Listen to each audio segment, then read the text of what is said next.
On the occasion of May Day, International Day of Working Class Unity and Struggle, the Communist Party of Canada Marxist-Leninist sends revolutionary greetings to the workers across the country and to our fraternal comrades and workers in all countries. Everywhere, working people are fighting for what belongs to them by right. They are writing new chapters in the history of the people striving to exercise control over the decisions which affect their lives. Thanks to all those who are laying claims on society for what belongs to them by right, the fight makes progress. The progress is to make sure the all-sided crisis in which the world is mired is not resolved on their backs. It must not be resolved in favor of the rich, nor by embroiling the workers and youth in war. It is the struggle of the workers to realize the claims they are entitled to make on society which provides rights with a modern meaning. Rights are not privileges, available to some and not all. They are not something that can be given and taken away based on the whims of the ruling elites. The ruling elites who serve narrow private interests claim it is done in the national interest and for national security. This is a perversion of the word national, which does not include the people. The neoliberal agenda is nation-wrecking. It has integrated Canada into the US war machine. Reflecting on the struggles waged over the past year once again confirms that it is only when the working class and people position themselves to control the decisions which affect their lives that they can stop being at the mercy of others and open prospects for themselves, their families, communities, and the country itself. Considering the present national and international situation, it has become abundantly clear that the capitalist class, which is in power in Canada and in most of the world, has no solution to the problems facing the world. The problems the peoples face are demanding immediate solutions. For this, the working class must take matters into its own hands and speak in its own name. CPCML calls on workers, women, and youth to become worker politicians who are not beholden to the cartel parties and their mafia governments to keep the people at the mercy of the rich.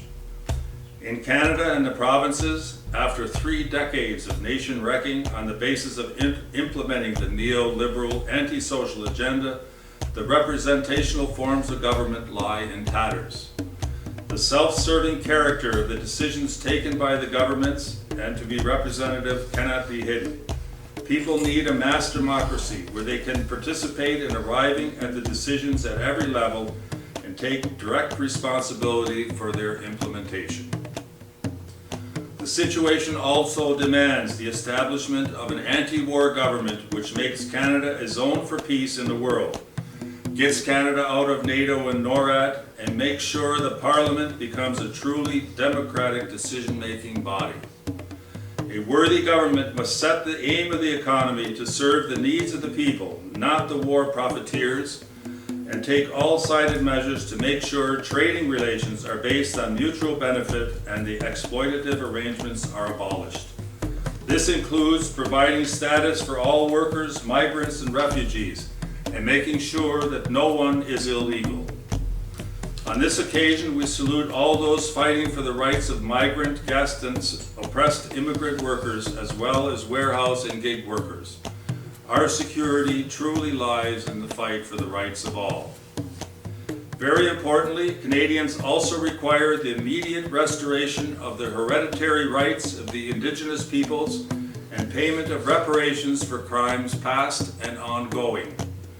The demand for social programs which meet the needs of the people is a central immediate aim, along with housing for all, transportation and communication systems for all, and educational and healthcare institutions, seniors care and daycare which are properly funded. They must serve the needs of the society as defined by the people, not the rich. Successes are achieved when the workers position themselves to play their role as individuals and collectives in defense of the rights which belong to them by virtue of being human. All the warmongering, lies, disinformation, identity politics, scandals, and defamations designed to keep the people divided and ineffective lead to war spending and special powers that are all part of the anti-people package. This must be rejected. We salute the workers organized in unions who are speaking out and all those who are coming forward to speak out and take serious stands about what they need and how things should be organized.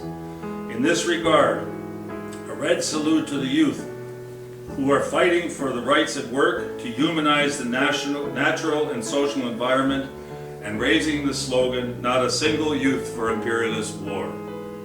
Canadians and Quebec workers have never accepted that they have no say over their living and working conditions.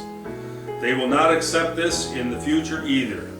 They do not accept people being left to fend for themselves according to the economic and political subservience to narrow private interests and the U.S.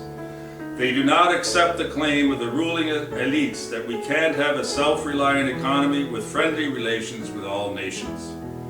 At this time, the conditions are demanding that the working class take up its historic role to lead all the working people in action to fight for their rights in a manner which upholds the rights of all. The times are also demanding that the working people bring a new world order into being, where the conditions for the peace and prosperity of any nation or people is the peace and prosperity of all nations and people. CPCML calls on its organizations across the country to make sure workers' forums bring out what is pertinent and decisive in these struggles. Taking decisions and speaking out together develops the confidence and perspective required to make sure governments stop paying the rich, increase funding for social programs, and the natural and social environments are humanized. Red salute to the fighting workers and oppressed peoples of all lands.